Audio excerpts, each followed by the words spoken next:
Alô, amigas, alô, amigos, boa tarde. Aqui Diego Casagrande, direto dos Estados Unidos, direto de Orlando, na Flórida, aqui no coração da Flórida, região da Flórida, Central Florida, região central. De imediato, o Ricardo Sonderman estava aí, caiu. Eu vou pedir para ele voltar, ele deve estar voltando. Já está comigo aqui, ó, o Marco Santini, que está lá em Londres, na terra da rainha. Tá me ouvindo bem aí, Santini? Oh, perfeitamente. Que tal? Boa tarde, Diego. Um prazer, uma honra ter recebido o teu convite, poder estar aqui trocando ideias contigo e com o Ricardo. Uma boa tarde também aos teus internautas, a tua dileta plateia que está por aqui contigo sempre, todo dia nas tuas lives e que nos abrilhantam junto com os debates. Muito bem, olha, é um prazer falar contigo. O Marco Santini é administrador de empresas, é pós-graduado em finanças, mora há quase 15 anos, 14 anos, é isso? 14 anos, é. Mora há 14 anos na Inglaterra, saísse no tempo do PT aí, eu acho que tu pressentisse alguma coisa, né? Deve ter sido algum tipo de presságio que eu tive astrológico, não sei, não, alguma coisa nesse sentido. Né? Tu provavelmente, Santini, o teu sexto sentido te disse que eles iam destruir o país, né? Que eles iam deixar o país numa situação assim, como de fato, né? A herança, o legado que o PT deixou no Brasil, uma coisa de maluco. Mas tu saísse bem antes, né? Logo no início do Lula, tu já te bandeasse, né? Exatamente, 2006, no segundo mandato do Lula, né? Início do segundo mandato do Lula, exatamente. Uhum. Um abraço para Elizabeth Brasil, de Brasil. Ela está cumprimentando aqui o jornalismo que eu faço. Obrigado a todos, tá? Muito obrigado. O Astrobaldo, que está sempre com a gente, viu, Santini? Ele está dizendo aqui, ó, morei em London, mas no Canadá, uma imitação. Ele está no Canadá agora, que tal? Muito bom, é ótimo. Prazer em tê-lo por aqui. Valeu. Bom, vamos lá. Enquanto o Ricardo Sonderman ele estava com a gente, caiu a conexão, daqui a pouco ele volta. O Ricardo Sonderman é autor deste livro aqui, ó, Churchill e a Ciência por Trás dos Discursos. O Sonderman é empresário, é mestre em comunicação, ó, tá aí ele, voltou, deixa eu colocar aqui, ó. E aí, Sonderman, tudo bem? Tudo bem, tudo jóia, uma boa tarde, uma boa noite, bom meio de tarde, nós estamos em vários fusos horários, bem legal, né? Eu tava mostrando aqui, ó. Legal, muito obrigado. Tava mostrando aqui a obra-prima do Sonderman, que é este livro sobre os discursos do Churchill. Parabéns, Sonderman, pela brilhante obra, parabéns para ti. Muito obrigado, obrigado. Foi feito a várias mãos. É um livro delicioso de ler, porque é o seguinte, o Sonderman costurou, tá, momentos difíceis. A gente sabe que esse homem aqui foi um herói, né? Ele foi um herói, ele é um homem que é uma referência na história da humanidade. Um homem controvertido no seu tempo, diga-se de passagem, né, Sonderman? Sim. Mas não fosse ele, provavelmente a Inglaterra teria cedido, né? Ele mesmo, em determinado momento, em alguns discursos, ele diz o seguinte, olha, se a gente precisar, a gente cruza o oceano e vamos continuar lutando lá do outro lado, dos Estados Unidos. Mas ele sempre acreditou que seriam capazes de resistir à ofensiva nazista, né? Já havia o nazifascismo na Europa. E ele conseguiu liderar o povo, as principais cidades destruídas por bombardeios, Londres, ele conseguiu. Então nós vamos falar disso. Até por isso, viu, Marco e Ricardo, sim, e os nossos queridos amigos que estão conosco aí, que eu coloquei o título da live Tempos de Guerra contra o Inimigo Invisível. O título é o mais adequado possível para o momento que nós estamos atravessando. Pois é. Então, antes do Sonderman... Infelizmente. Então, antes do Sonderman dizer para nós como ele acha que o Churchill, ele que estudou muito Churchill, tá no livro dele aqui, como ele acha que o Churchill se comportaria neste momento, eu te pergunto, como é que está a vida aí em Londres agora. Quanto tempo vocês estão reclusos já, Marco? Olha, nós estamos fechando no metade da segunda semana, né? Quando o primeiro-ministro Boris Johnson veio à televisão, veio em cadeia nacional dizer que haveria uma mudança radical na forma como combateria o problema, a pandemia, que você sabe que num primeiro momento ele recebeu um advice dos cientistas daqui, que a ideia estava sendo partir-se para cima da formação de um escudo humano em cima dos primeiros infectados, que, teoricamente, poderiam trazer uma proteção maior à coletividade. Assim que os dados da Itália começaram a chegar de forma aterroradora, e também os dados depois da Espanha, logo houve uma mudança aqui. Eles fizeram a reunião do gabinete o Cobra, que é o Gabinete de Segurança Nacional, e aí sentiram o seguinte, que se deixasse esse vírus se propagar de forma livre e espontânea, sem nada se fazer, propriamente dito, chegou-se a cogitar que poderia chegar-se a 85% da população infectada no Reino Unido, e um nível de mortes que poderia ultrapassar o 500 mil de habitantes. Quer dizer, uma coisa aterradora, uma coisa de muito grave.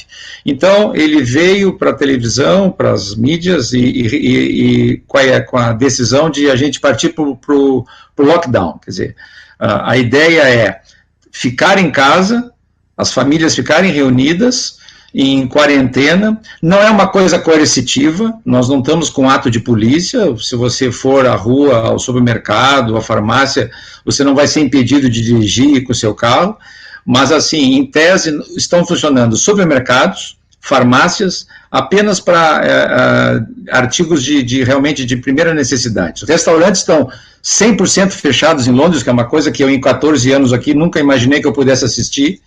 A cidade está literalmente parada, o trânsito reduzido em mais de 80% nas ruas.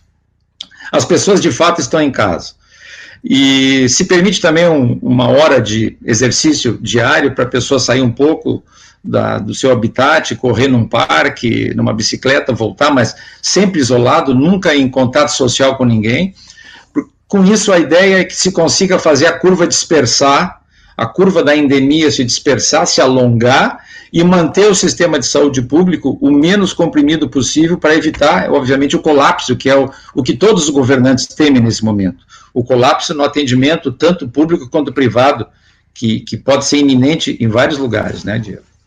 Uhum. Quanto tempo? Só repete para mim, quanto tempo já? Essa vai ser a segunda semana. Do horizonte, que é complicado falar, mas o governo chega a cogitar a possibilidade de se ficar em quarentena de 4 a 5 meses, dependendo da evolução dessa pandemia. Quer dizer, o país está preparado, as medidas foram tomadas no campo da saúde, no campo da prevenção e do combate ao vírus, e no campo econômico, com um super pacote que o ministro da Economia nosso aqui logo trouxe a público, de que para manter as pessoas em casa, as empresas fechadas, num universo de tempo que poderá ser de 3, 4 meses, quer dizer, uma coisa realmente que afeta muito a normalidade econômica do país e social do país. Uhum. E aí, Sondermann, tu estás em Porto Alegre, como é que está o teu cotidiano aí? Olha, em casa, todo tempo, né? Eventualmente uma saída ou outra por semana para supermercado e também para fazer as compras dos meus sogros, né? Minha esposa fazendo esse vai e vem. Estamos tentando evitar o máximo possível estar na rua, né? O que eu sinto, né? Há uma mobilização, há um entendimento muito interessante de ficar em casa. Hoje eu fui no supermercado, eu fui no Sam's Club, depois fui no Big, que era do lado, que o Big é um supermercado, sei lá, popular, por assim dizer, mas as pessoas respeitando 2 metros de distância. Tinha umas pequenas marcações no piso, muito legal, com uma coisa escrita, separados somos mais fortes, né? Uma mensagem legal, assim. E aí, daqui a pouco, uma pessoa se aproximou meio de mim e disse assim, não, por que vocês não comprimem um pouco mais? E que estava atrás de mim e disse, não, é para manter 2 metros de distância. Ou seja, pessoas mais simples, entendendo, compreendendo, e eu acho que, de certa forma, isso é um movimento muito interessante. O indivíduo e não o Estado está tomando medidas mais importantes e está tomando a si a resolução dos problemas, né? Nós estamos falando de crise, nós vamos falar de Churchill, então o que eu percebo é que o volume de erros que os governos estão fazendo, ampliando o tamanho da ação do governo sobre todos nós, é muito prejudicial, porque isso prejudica a retomada, tá? Quando a gente pode comparar com outras situações, como a crise de 29, quando depois o Roosevelt entrou em 33 e começou com o New Deal para tentar fazer com que as coisas voltassem ao normal, ou seja, uma medida keynesiana total, né? Mas que quando ele tentou retirar o apoio, tudo desandou de novo, e aí o Estados Unidos, de certa forma, foi salvo pela produção industrial da guerra que aconteceu um pouquinho depois, né? Então, e o que a gente está vendo, eu vejo em Porto Alegre, é um movimento das pessoas entendendo o que tem que ser feito, tá? Das pessoas mais simples. O que eu percebo? Das pessoas teoricamente mais intelectuais, mais preparadas, mais letradas, uma incompreensão completa sobre o assunto. O assunto deles é ficar nas suas casas com as suas comprinhas e ficar batendo panela para qualquer situação que está acontecendo, né? Não é por aí. E eu acho que, se a gente vai falar de Churchill, né, hoje a gente olha Churchill como o grande líder que salvou o Ocidente. Mas durante o processo de administração da guerra, ele fez inúmeros erros. Roosevelt costumava dizer que Churchill toma 100 decisões por dia. 98 são horríveis. Tá? Então, Soderman, só um parênteses. Saiu aí, a gente teve recentemente uma onda de filmes do Churchill. Tem um que é maravilhoso, que a gente se emociona, que é o Destino de uma Nação. O Destino de uma Nação, é maravilhoso. Tá aí, ó. Mas tem um outro que foi feito por britânicos, inclusive o ator é britânico, e tu me disseste, e depois eu assisti 2 vezes até o filme, cara, e o filme, e tu não gostasse daquele filme, porque mostra um Churchill muito titubeante, rude de uma maneira que ele era um homem rude, mas não da maneira como foi mostrado no filme, e principalmente um homem muito errático. E tem um episódio ali que o general Eisenhower da interpretação do Peter Fox, né? Exatamente. Tá, esse aí. Churchill, o filme chamava Churchill. O filme Churchill. Eu vi no cinema, porque eu gosto também do Churchill, eu vi os 2 no cinema, eu e a Luciane fomos, mas tem uma coisa que é meio inverossímil ali, do momento em que o Eisenhower, ele dá uma mijada no Churchill. Cara, que eu não acredito que o Eisenhower, cara, tenha feito isso, e nem que o Churchill tenha aceito aquilo da forma como foi mostrado no filme. Tem vários pontos aqui, é o seguinte, o Churchill, ao longo da sua carreira, que foi longa, né, ele fez grandes erros. Tá? Quando ele foi ministro do Lord of the Exchequer, né, o ministro das Finanças, tá? Ele, para evitar uma determinada crise, isso foi antes de 29, isso foi 26, se não me engano, ele retornou ao padrão ouro. Então isso fez com que a Libra se supervalorizasse e as exportações... Exatamente. E aí isso fez com que as exportações inglesas sucumbissem. As principais exportações inglesas eram o carvão, naquele momento. Então ele teve um problema grave de divisas. Aí veio a crise de 29. Então a explosão foi muito pior. Na Primeira Guerra Mundial, quando ele era o Lorde Almirantado, né, ele liderou e se responsabilizou pela campanha de Dardanelos, que quando 2 grandes navios foram destruídos, né, e depois a tentativa da conquista da Península de Galípoli, onde 80 mil soldados ingleses foram dizimados.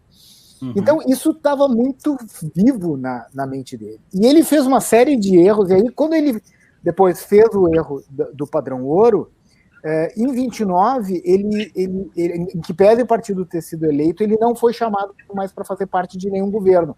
e ele entra, então, no que se chama dos anos do ostracismo, ou seja, de 29 a 39, ele fica nas upper alleys, né? Ou seja, ele não tinha mais o direito de sentar mais para baixo, ele sentava mais para cima, ele perdeu totalmente a importância. Quando começou a guerra, e o que aconteceu? De 29 a 39, ele ficou dizendo, olha, a Alemanha está se rearmando, olha, Hitler não é um cara confiável, Hitler vai destruir o mundo, e assim, quando a guerra finalmente aconteceu, todo mundo olhou para ele naquele sentido meio, tá bom, Biduzão, tu estava dizendo, estava certo, e agora, o que a gente faz? Então ele foi chamado para ser o ministro, de novo, da Marinha, o Lorde do Almirantado, e as mensagens nos jornais eram, a mensagem no Times era, he is back, ele está de volta. Né? Não sabe explicar tudo.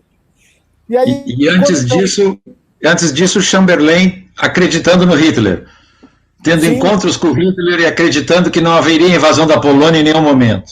Eu recomendo esse livro aqui, que é um livro muito legal, 5 Dias em Londres, que é o período entre a queda de Chamberlain e a entrada de... Perfeito, perfeito. Tá? 5 Dias em Londres, de um dos grandes escritores, que é o John Lukács. E aí ele entra para o primeiro-ministro, meio sendo a única opção, porque ele é o cara que ficou dizendo tudo isso. O partido dele não era a favor dele, e no filme, no livro, né, do Destino de uma Nação, quem apoia ele para um governo de coalizão são os trabalhistas. Não porque gostassem. São os trabalhistas, Não porque gostassem do Churchill, mas porque ficaram pensando, este cara vai durar 3 meses. E aí nós seremos... E aí o Idem dizendo, então eu serei o primeiro-ministro. Tá? A base dele, ou seja, a desconfiança dele era completa. Ele ficou 10 anos no ostracismo, e a desconfiança de que ele seria um bom primeiro-ministro era completa, inclusive do rei. Tá? O rei, quando chama ele para aquele momento que é um pitoresco, para convidar ele para ser o primeiro-ministro, Rei George. O rei diz assim, Churchill, você sabe por que você está aqui, né? E o Churchill diz, Sua Majestade, não tenho a menor ideia. Ou seja, ele conta o rei e diz assim, forma um governo e toca a guerra, né? Você poderia formar um governo, por gentileza? Eu poderia formar um governo, beleza, deixa comigo. Tá? E aí entre setembro de 39 e maio de 40, ele ainda, como Lorde do Almirantado, toca a campanha da Noruega, que é desastrosa. Tá? Eles perdem a Noruega para os nazistas. Então, ela é desastrosa. Ou seja, ele errou no varejo, mas ele acertou no atacado. Sem dúvida, sem dúvida. A grandiosidade de Churchill foi de ser constantemente o cara que pôs a cara, que tomou as rédeas e disse, e tinha um objetivo em mente, que era a liberdade, né? Que era voltarmos a ser livres e derrotar de uma vez por todas a Alemanha. Vamos levar outra coisa. Só um pouquinho, Marco. Aquele cidadão, aquele homem,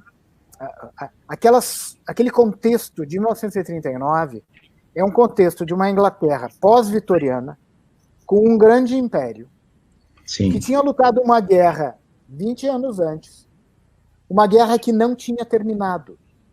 Porque a Segunda Guerra Mundial é a continuação da Primeira Guerra Mundial. Sem dúvida. O que viveu entre a Primeira e a Segunda é uma guerra fria.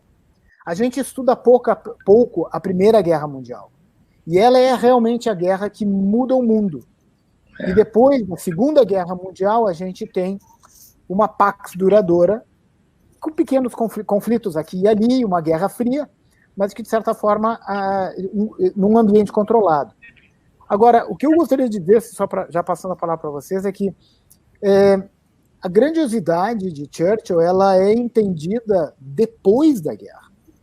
Porque quando termina a guerra, ele ainda perde uma eleição. Ele perde a eleição. É verdade. Avassaladora.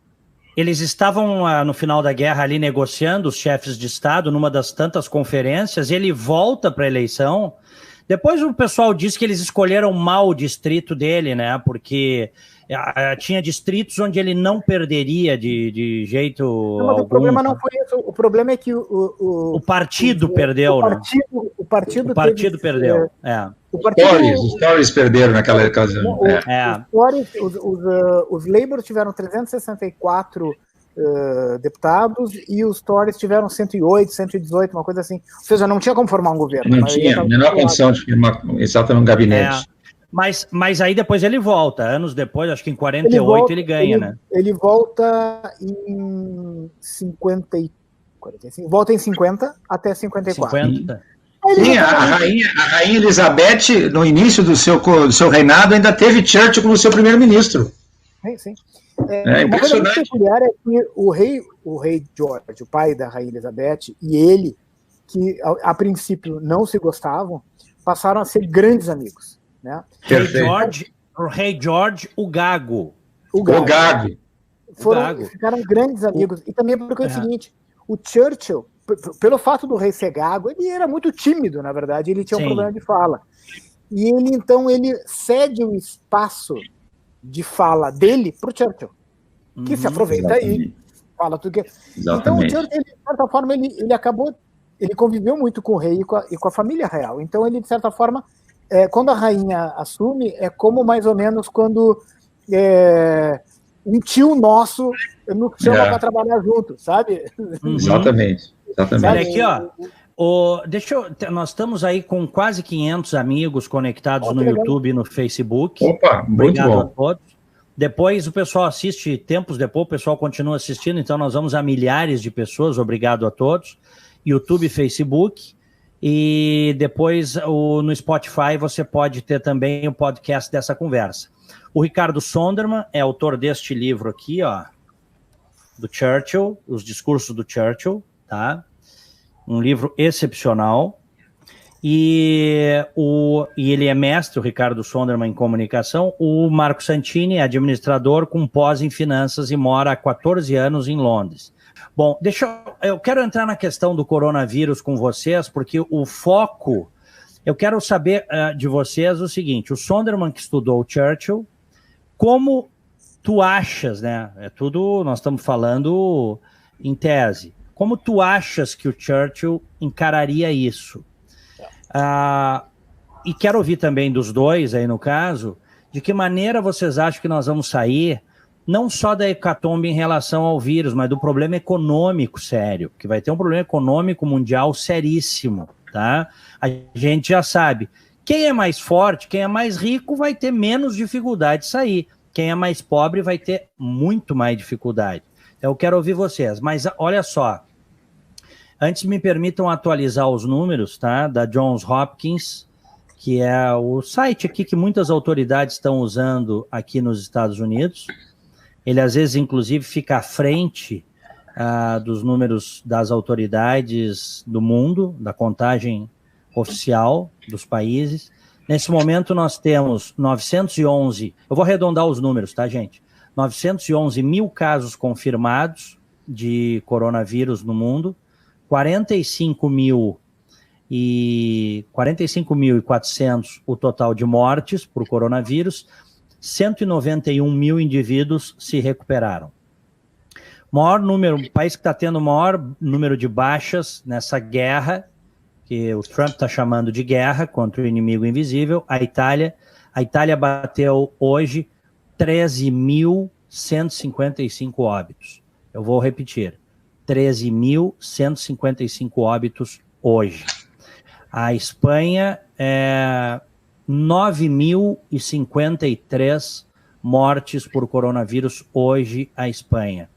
Aqui nos Estados Unidos, os números não param de crescer. Ontem nós estávamos com 3.000 e pouquinho, hoje já está com 4.476 mortos.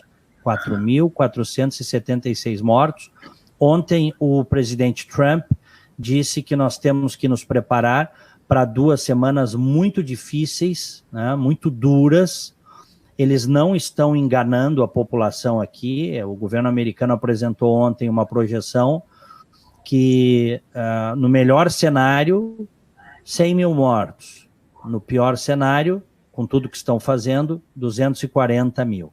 Apresentaram, inclusive, um gráfico mostrando que se nada fosse feito, graças a Deus está sendo feito, a população majoritariamente entendeu o problema e está evitando circular, está evitando o contágio, majoritariamente eu digo, porque isso não é 100%, e aí eles estimam então que o número vai ser baixo, mas poderia passar de 2 milhões de mortos pela projeção, caso nada fosse feito. É absurdo. Fosse feito. É um negócio de louco, de maluco, só que o governo americano, isso é importante, viu, meus prezados Marco e Ricardo e as pessoas que estão conosco. O governo americano está levando muito a sério essas projeções, como se eles não querem dar chance para o azar, eles preferem até errar nos números, que querem que não sejam 100 mil mortos, mas eles o Trump abriu para a população aqui o seguinte: se preparem, o pico da doença aqui nos Estados Unidos vai ser na metade de abril, então até lá nós vamos ter 2 semanas de apresentar os números de mortos cada vez maior, né? E depois começa a baixar, e ele espera que no fim do mês, 30 de abril, a gente já tenha uma situação mais equilibrada.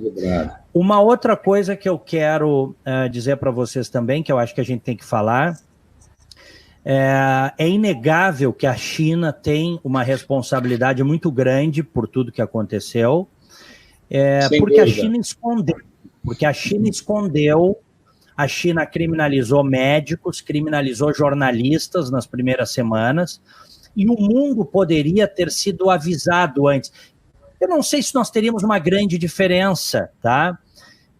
Porque a gente sabe que mesmo países do mundo ocidental avisados, vamos pegar a Itália. Em Milão, há pouco mais de um mês, o prefeito estava dizendo para as pessoas irem para a rua se abraçar. Exatamente. E aí deu no que deu, né? Pulou de, acho que, 20 mortes que eles tinham há um mês e pouquinho, explodiu. Nós estamos aí com o número que eu dei para vocês, isso aqui, e vai mais, né? A gente sabe que vai mais. Eles estão com 13.155 mortes, com o sistema de saúde no norte da Itália, principalmente, completamente em colapso, o sistema de saúde.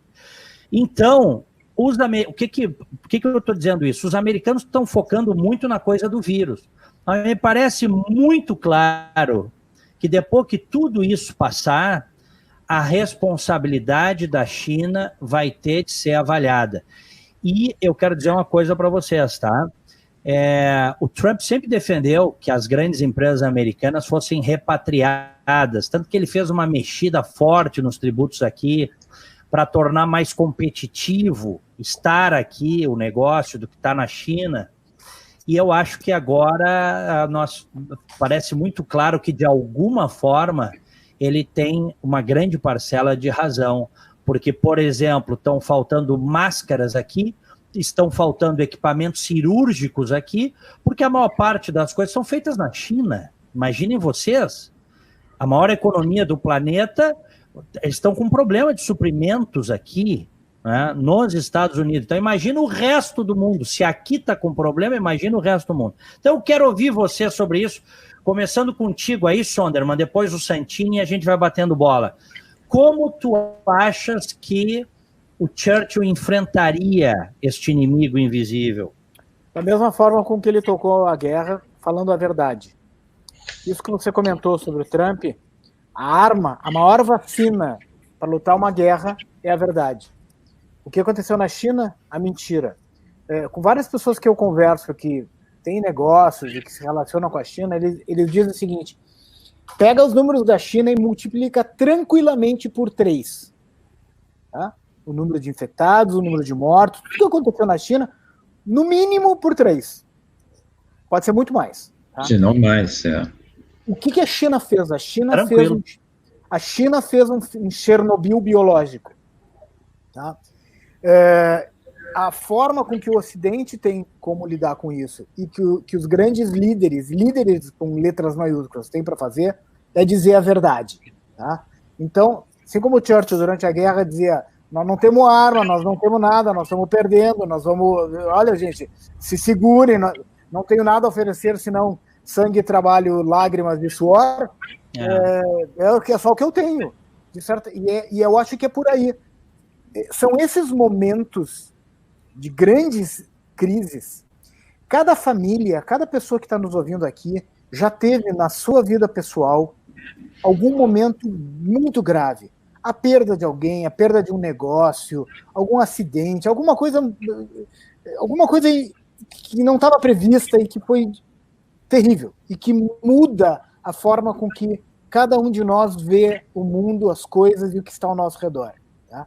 Esse é um desses momentos. Esse é o momento de ser grande, esse é o momento de tratar as pessoas com grandeza, de ser humilde e dizer, olha, eu não sei tudo, eu estou aprendendo no meio do caminho, porque a gente não sabe tudo, nenhum líder sabe tudo. Tá? O nosso prefeito aqui de Porto Alegre, infelizmente, acha que sabe tudo, o nosso governador, pior ainda. Entende? Agem como líderes, sei lá, estão de novo pensando no próximo voto, pelo amor de Deus. Quem está batendo panela, seja por um lado, seja por um outro, gente, não é hora disso. Sonderman, deixa eu só te perguntar por que tu... É para saber mesmo, tá? Não estou entrando no mérito. Por que tu estás fazendo essa crítica ao prefeito e ao governador? Vamos explicar para quem não é de Porto Alegre e do Rio Grande do Sul que... Explica aí. Não, eles simplesmente fecharam tudo, mandaram fechar, sabe? Numa atitude policialesca, em decretos ditatoriais de cima para baixo. Se a gente tem um problema, explica a verdade. Explica olha, gente, não é assim, nós vamos ter que fazer isso por causa disso, por causa disso. Não, as veias ditatoriais dos nossos governadores, não é só no Rio Grande do Sul, e não é só o prefeito de Porto Alegre, tá? Tem cidade de Santa Catarina, os prefeitos botaram cancela na cidade, né?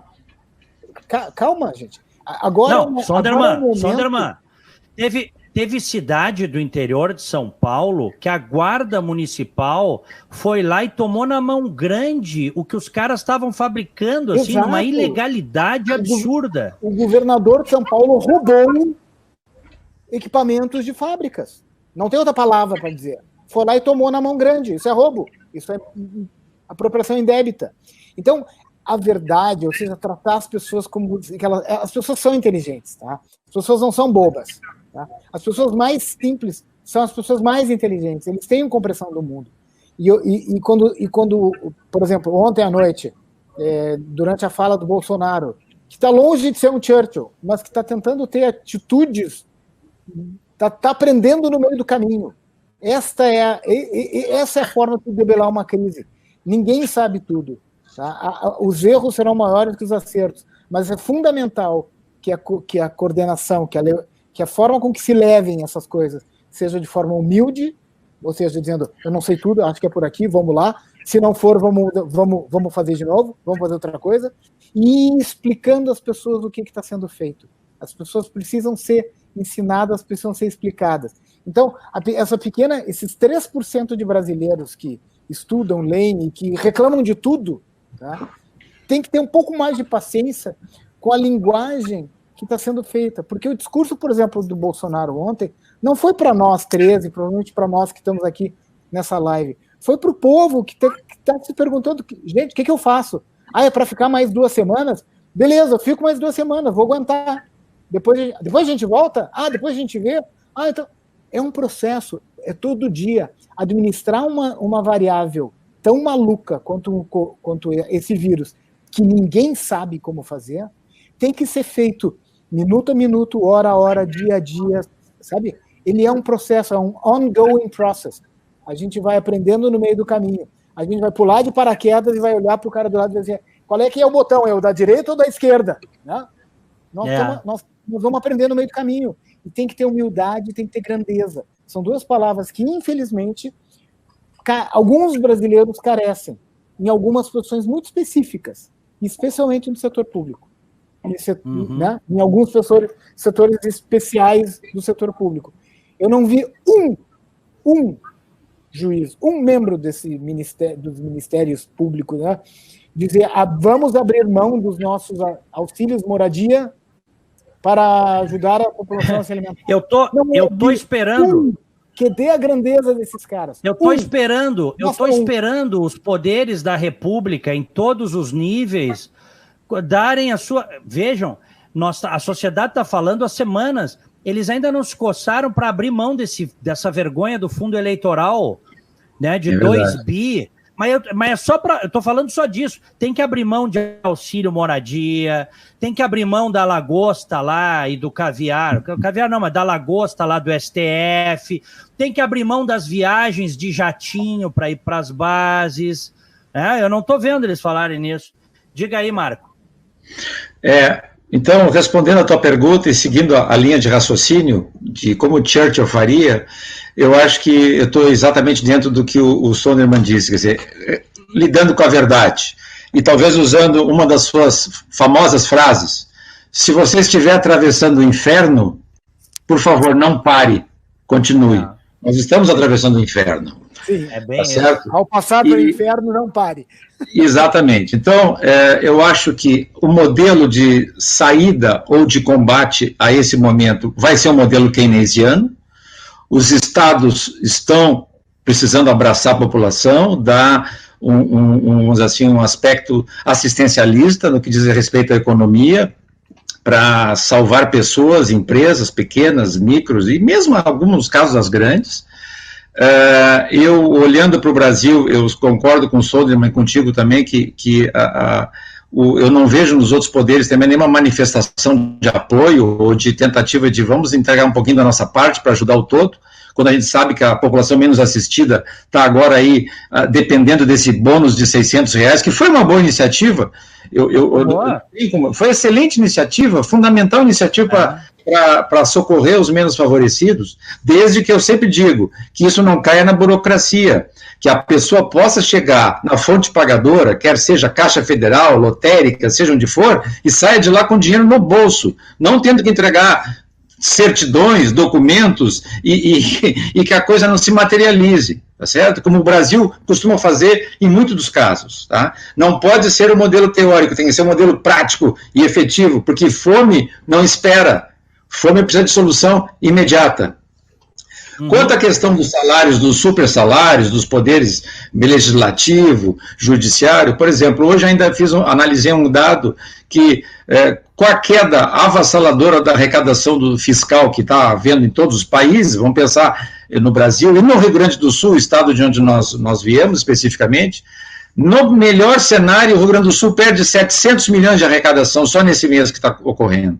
Ou seja, aquilo que até agora vinha sendo um problema de parcelamento de salário para o executivo, forçosamente passa a ser do judiciário e do Ministério Público também. Não vai haver como pagar essa gente. O que vão fazer os diletos juízes e desembargadores? Vão mandar prender um governador do estado? Botar sob grades? Quer dizer, realidade é uma coisa, você não produz dinheiro em árvore, não há um colapso generalizado nas finanças que não é de hoje.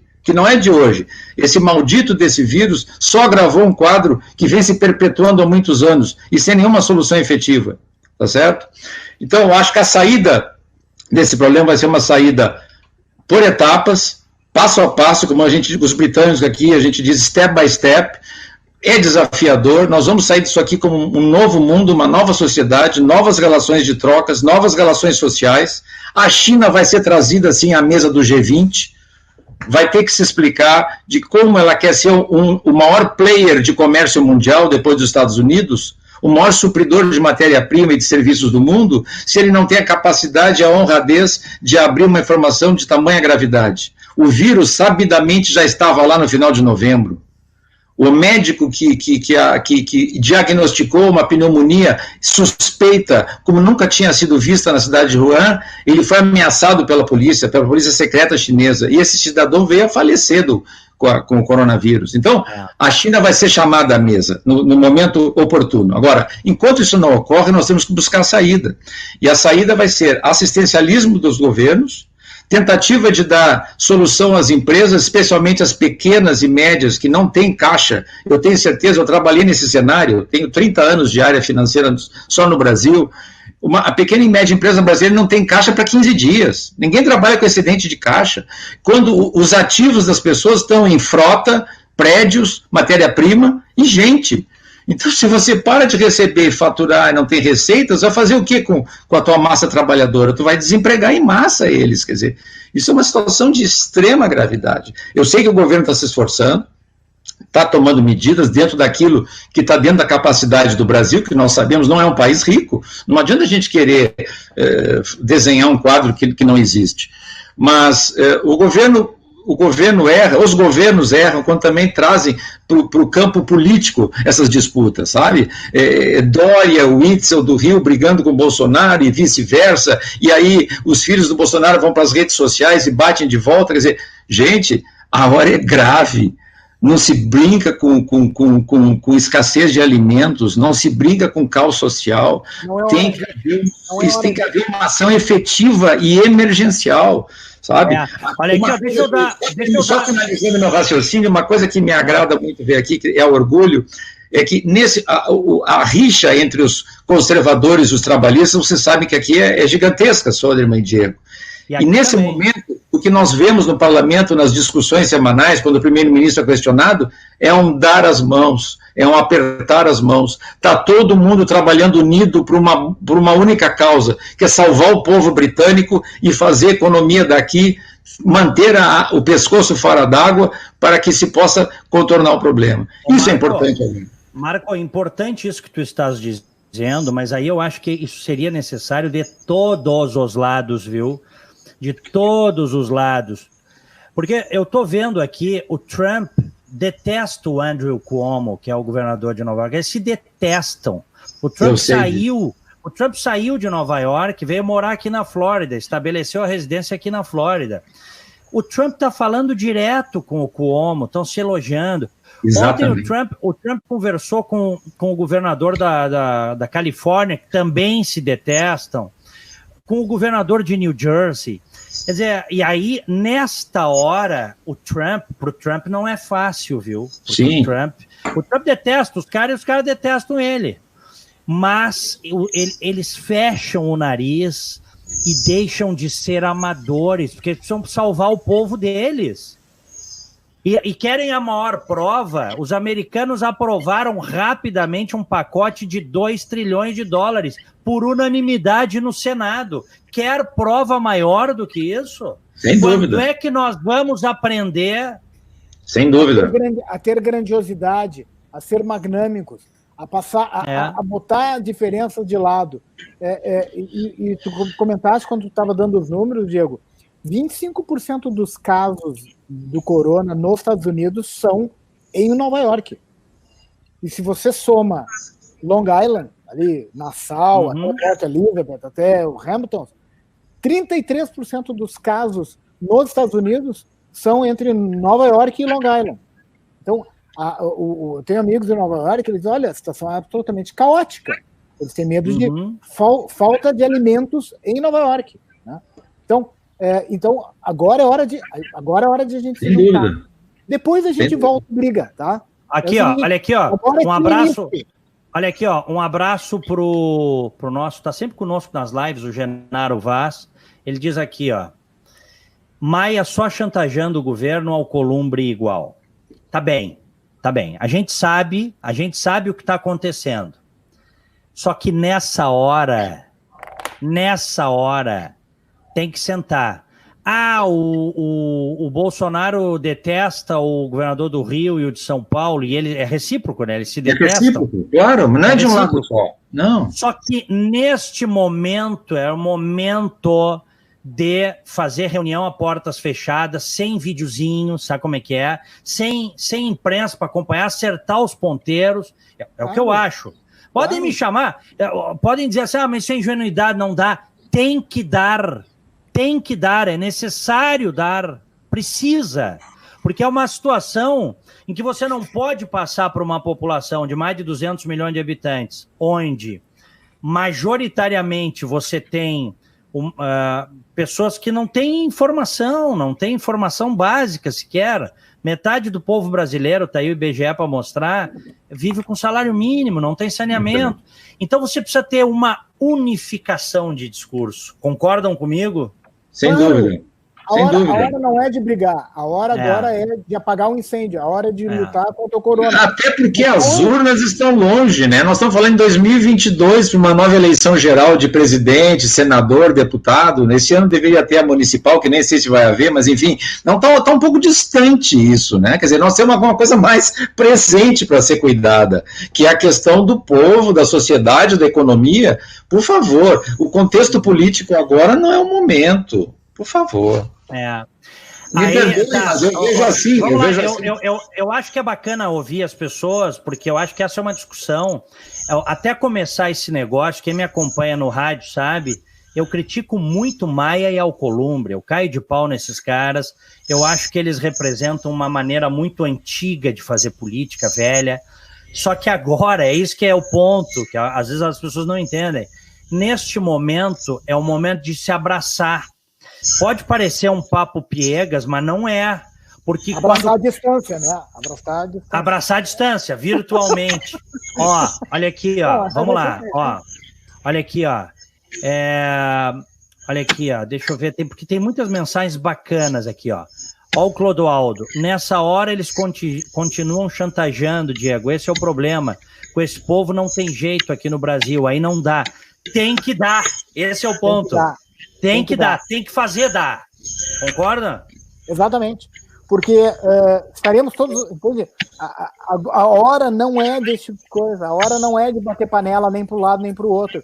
A hora é de pensar o que a gente vai fazer juntos. Né? O que a gente vai fazer em comum. Né? E é isso, então, voltando àquela pergunta, o que Churchill faria? Falaria a verdade, teria grandiosidade e humildade. Acho que são as 3 armas para se combater qualquer inimigo, seja pequeno, seja grande, né? Então, como diria também Churchill, nós não temos que fazer o que é necessário, nós temos que fazer o que tem que ser feito. Sabe? Tem que se fazer alguma coisa que não se sabe bem o que é, mas tem que ser feito. Ô Marco, deixa eu perguntar para ti e para o Sondermann. Vocês acham errado este primeiro fechamento de 2, 3 semanas ou não? Porque vamos lá, eu sei que são realidades diferentes. Brasil, Estados Unidos, Inglaterra, Brasil, tá? São realidades diferentes. Aqui tem muito mais gordura para enfrentar um negócio desse, sabemos disso. Claro. E aí também onde tu estás. Mas aqui também questionaram isso no início. Questionaram. Teve muito questionamento. Que história é essa de fechar tudo? O americano não gosta disso. Só que quando eles entenderam a dimensão, que podia se formar uma onda incontrolável, que aliás se formou em Nova York, porque Nova York está incontrolável agora já, tá? Pode começar a ter resultados positivos daqui a 15, 30 dias. Por enquanto colapsou lá o estádio onde jogam o US Open virando o hospital de campanha. Flushingado, né? O hospital de campanha no Central Park. O hospital de guerra, um navio, o hospital encostou lá no porto para receber as pessoas, para desafogar os hospitais, deixar os hospitais com os pacientes de coronavírus. O que vocês acham dessas primeiras 2, 3 semanas de fechamento para depois aliviar? Eu quero saber de vocês aí. Começa tu primeiro, Santini, depois o Sondermann. Olha, eu sinceramente, mesmo em que pese a gravidade da situação, quando tu olha para o seu ponto de vista econômico, eu sou de acordo com, pelo menos as 2 primeiras semanas, para tentar avaliar a magnitude do que se está lidando. Você não pode simplesmente ignorar a situação. Tem coisas assustadoras, por exemplo, hoje de manhã nós amanhecemos com a notícia que um garoto saudável de 13 anos morreu no hospital de Londres. Sabe? E aí ele não tinha nenhuma doença, nenhum quadro clínico pré-existente. Ele morreu na UTI em 3 dias. Quer dizer, esse vírus, ele não tem raça, cor, classe social, credo, quer dizer, ele atinge a tudo e a todos, então nós não sabemos muito bem identificar como. E outra coisa, hoje, como você está dizendo, Diego, Nova York está com o ápice da pandemia em termos mundiais que chama atenção. Qual será o próximo ponto? Vai ser não. Califórnia? Vai voltar para a Europa? Santini, o ápice, eles já disseram, o ápice é na metade de abril. O governador da Califórnia já disse que lá na Califórnia o ápice é na metade de maio, porque não param de crescer os casos. Então, eu me expressei mal quando eu falo em ápice. Eu pergunto assim, será que vai ter outra cidade que vai transpassar Nova York? Quer dizer, terá uma outra que vai ficar no ranking em primeiro lugar? Porque nós não temos essa informação, sabe? Londres é um hub mundial como Nova York, recebe gente do mundo inteiro, e a maior preocupação está sendo em relação a Londres para manter o sistema de saúde minimamente equilibrado aqui. Foram chamados reservistas hoje, nós estamos com 2 ou 3 hospitais de campanha e praticamente já montados, um num grande estádio de eventos que tem em Londres, que é o Essex House, já tem lá as camas instaladas, ventiladores, etc. Então, nós estamos, o título do programa volta à tona, quer dizer, o inimigo oculto, secreto, e não dá para nós muita informação de qual é o próximo passo dele, qual é o próximo avanço dele. Isso é que é importante. Mas, respondendo de novo a pergunta, eu concordo com as 2 primeiras semanas, pelo menos, para se tentar, assim, baixar a poeira, identificar o problema e dar tempo às autoridades, como foi o caso do Brasil, Estados Unidos aqui, de montar um plano estratégico de salvaguardar a população no ponto de vista econômico e social, dentro do melhor que pode ser feito. Eu acho que esse momento foi importante. Sondermann. Não tem decisão fácil, tá? Toda decisão, né, por conceito, é uma renúncia. No momento que eu decido por algo, renuncio por outra coisa, tá? O processo decisório no Brasil ele é extremamente lento. As pessoas costumam dar opinião sobre tudo, né, antes da decisão, protelando a decisão e imaginando que essa decisão poderá durar, que ela é uma decisão perfeita que vai durar por muito tempo, né?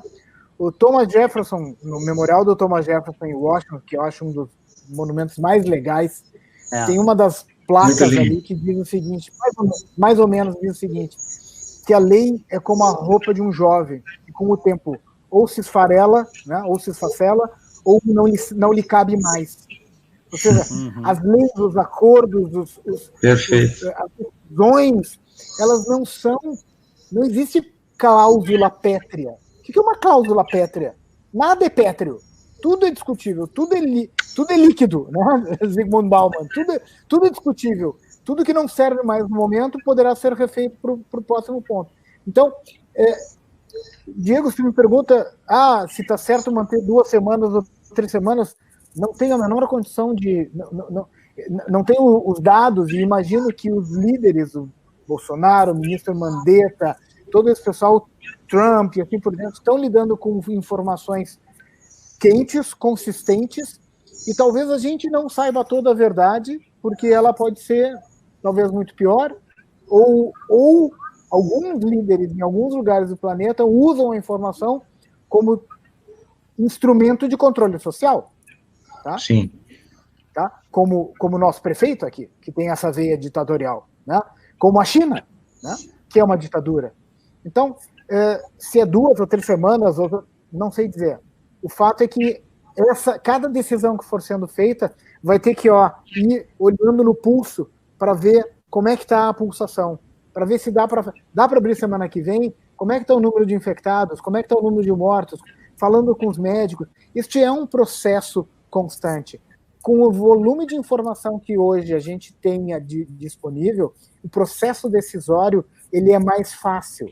Só que com o grau de intromissão das pessoas nos processos decisórios, faz com que as decisões sejam mais longas, mais difíceis de serem feitas. O líder moderno agora, o líder com força, vai ser um cara que vai tomar uma decisão de tarde, vai tomar uma decisão de noite, vai tomar uma decisão na manhã do outro dia, e vai errar, e vai acertar, e vai aprender no meio do caminho. Não existe o processo certo, sendo que as variáveis são incontroláveis e insabidas, né? Então, vai depender das mulheres e dos homens que vão liderar e que estão liderando esse processo, um constante fluxo de novas informações, a humildade de saber que errou e a hombridade de saber, olha, agora nós vamos para lá e vamos ver se vai dar certo, e assim por diante. Ricardo Sondermann, obrigado pela presença. Eu que agradeço imensamente, sempre é um prazer estar contigo, Diego, mesmo que à distância, mas agora a gente não está mais à distância, tá? Agora a gente está um do lado do outro, né? Marco, um prazer te conhecer também. Olha, foi um prazer e uma honra estar aqui com os amigos, contigo, Ricardo, que eu não tinha tido o privilégio de trocar um debate. Uma grande honra, um grande prazer. Parabéns por essa tua enciclopédia que tu és com relação ao Sir Winston Churchill, que a gente se orgulha tanto. Tá? Muito bom. Foi excelente, muito satisfeito. Ele tem frases ótimas, tá? Quem adquiriu o livro está disponível também em Kindle e em audiobook, né? E aí no final eu brinco e crio o Twitter do Churchill, né? Que é justamente as frases dele, como tu bem disseste. Se estiver atravessando o inferno, não para. Né? Não de para. jeito nenhum. É bem agora onde a gente está. Diego, super obrigado a todo mundo que participou da live aqui e aos que verão depois. Um forte abraço, mantenham-se bem, cuidem-se bem, cuidem daqueles que vocês têm que cuidar. Tudo vai dar certo, gente, tem que respirar fundo. Então, vamos em frente, vamos ter fé em Deus. Tudo vai dar certo, gente, vai dar certo. É isso, Diego, eu faço minhas as palavras do Ricardo. Obrigado pelo convite, foi uma honra estar aqui com vocês. Obrigado pela audiência do teu público, que sempre enobrece os teus espaços. E estamos aqui sempre à disposição e vamos torcer para que logo, logo nós possamos estar numa situação melhor, todos nós, se Deus quiser. Meus queridos, Marco Santini, Ricardo Sondermann, um grande abraço para vocês aí. Obrigado. Igualmente. Boa tarde, boa noite para todo mundo. Até a próxima. Valeu. Até a próxima. Fiquem com Deus. Até a próxima. Valeu, igualmente. Obrigado a todos mesmo. Fiquem com Deus. Amanhã é outro dia. Tchau.